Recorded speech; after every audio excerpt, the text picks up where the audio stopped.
Welcome back friends and a big hello to all those who are new to my channel Listen to Stories। पिछले video में हमने जाना था जयदेव और पद्मावती की शादी हो गई और जयदेव ने अपनी प्रथम कविता का सर्जना किया। तो चलिए जानते हैं इसके आगे क्या हुआ। बाउआ, ये जयदेव कौन है? चांद देवदासी ने पूछा। बाउआ चौंक उठा। तुम्हें कैसे ये नाम मालूम हुआ? सच सच बता बाउआ, जयदेव कौन है? चांद देवदासी ने कहा। बाउआ ने बताया, केतकी का नाम सखी है। जयदेव उसी के गांव केंदुली के हैं। यहाँ केतकी को जयदेव मिले और केतकी ने उनके लिए घर बनाया। सखी बचपन में जयदेव को प्रेरणा दी थी कवि बनने के लिए, जिसके लिए अभी जयदेव प्रयासरत है। अभी जयदेव विवाहित है। उनकी पत्नी का नाम पद्मावती है। चांद देवदासी ने कहा, मुझे जयदेव से मिलना है। क्या तुम उन्हें यहाँ ला सकते हो? मेरी अवस्था अभी गंभीर है। कब मौत आ जाए मालूम नहीं। चांद दीदी, ऐसा मत कहो, बाउआ ने कहा। चांद देवदासी ने कहा, आज से 3 महीना हो गया। मेरी तबीयत बिगड़ती जा रही है। तुम देर मत करो, जल्दी ले आओ जयदेव को। मुझे उनसे ज़रूरी बात करनी है। बाउआ चल पड़ा जयदेव के घर। उनके घर पर देखा जयदेव संगीत गा रहे हैं और पद्मावती नृत्य कर रही है।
धन्य हो गया, मैं धन्य हो गया।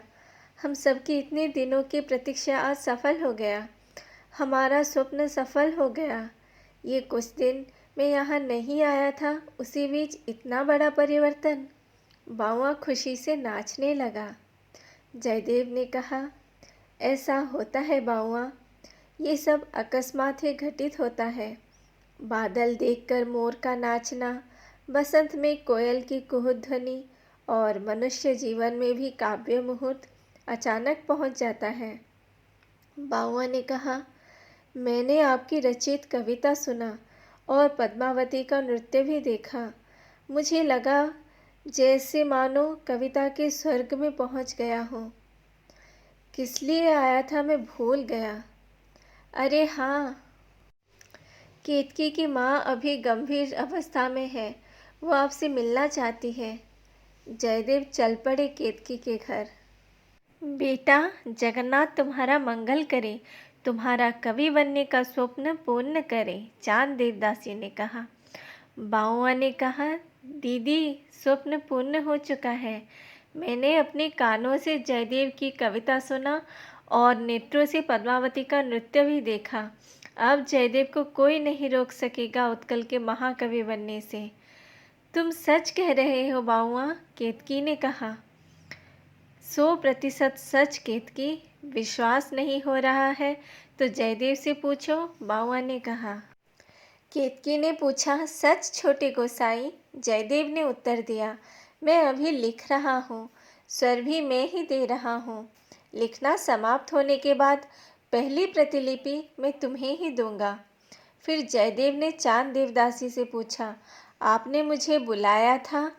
चांद देवदासी ने कहा, हाँ बेटा, मैंने तुम्हें इसलिए बुलाया कि मेरे बाद मेरी पुत्री का सिर्फ एक ही सहारा है, बाउआ। तुम ब्राह्मण हो और विवाहित हो। मैं इतनी ऊंची आशा नहीं कर सकती, लेकिन मेरी पुत्री को कभी अकेला मत छोड़ना, उसे तुम्हारी छाया में रखना। जयदेव ने कहा, सखी मेरी वास्तविक सखी है। आज मैं जो कुछ बन पाया हूँ, सखी के कारण बना हूँ। मेरी पत्नी मेरी साधन संगिनी है, लेकिन सखी मेरी प्रेरणा है। सखी ने मुझे संभाला, रहने के लिए घर दिया। मैं कभी भी उसके ऋण से उऋण नहीं हो पाऊंगा। मैं हमेशा सखी का साथ दूंगा। चांद देवदासी के आंखों से संतुष्टि के अश्रु बहने लगे। बेटा, तुम्हारी ये बात सुनकर मैं शांति से मृत्यु को प्राप्त कर सकूंगी। चांद देवदासी ने देह त्याग किया। केतकी रोने लगी। उसको जयदेव और बाउआ ने संभाला। जयदेव केतकी का हालचाल पूछने रोज आते रहते, लेकिन केतकी ने उनको कहा, छोटे गोसाई, आप अपनी सर्जना पे ध्यान दीजिए। हफ्ते में एक बार मेरी हालचाल पूछने के लिए आया करें। हम सबकी आशा आपसे जुड़ी हुई है।